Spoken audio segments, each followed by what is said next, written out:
അപ്പോൾ എല്ലാവർക്കും happy Easter. അപ്പോൾ രാത്രി 12 മണിയൊക്കെ ആകുമ്പോൾ വണ്ടിയില്ല, അത് കാണാൻ വേണ്ടി പുറത്തിറങ്ങി വന്ന് നിൽക്കുകയാണ് കേട്ടോ.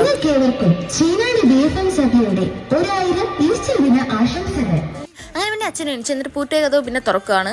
ഇനിയിപ്പോൾ എത്ര വണ്ടി വരുമെന്നൊന്നും അറിഞ്ഞുകൂടാ. ഇതുവരെ ഈ ഒരെണ്ണം മാത്രമേ ഉണ്ടായിരുന്നുള്ളൂ. അങ്ങനെ കുറച്ച് വെയിറ്റ് ചെയ്ത് അവിടെ നിൽക്കുവാണ്. അങ്ങനെ ഫസ്റ്റ് വണ്ടി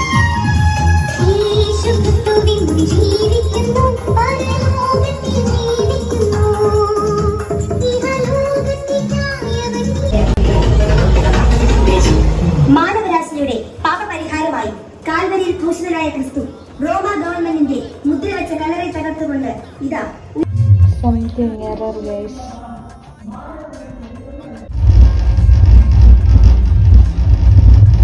ഇത്രയും സൗണ്ടൊക്കെ കാരണം റൂമിലെ ജനലിൽ നിന്ന് ഡാൻസ് കളിക്കുകയാണ്. നമ്മൾ ആദ്യം വിചാരിച്ചത് എന്താ സൗണ്ട് എന്ന്, പിന്നെയാണ് മനസ്സിലായത് ഈ സൗണ്ട് ആ പാട്ടിൻ്റെ ബീറ്റ് അനുസരിച്ചാണ് കേട്ടോ. അതിനുശേഷം കുറച്ച് നേരം വണ്ടിയൊന്നും കാണാത്തതുകൊണ്ട് ഞാൻ അവളും കൂടെ ചന്ദ്രനെയൊക്കെ നോക്കി ഫോട്ടോ ഒക്കെ എടുത്തിട്ട് പിന്നെ കിടന്നുറങ്ങിയപ്പോൾ അത്രയുള്ളൂ. Okay, by.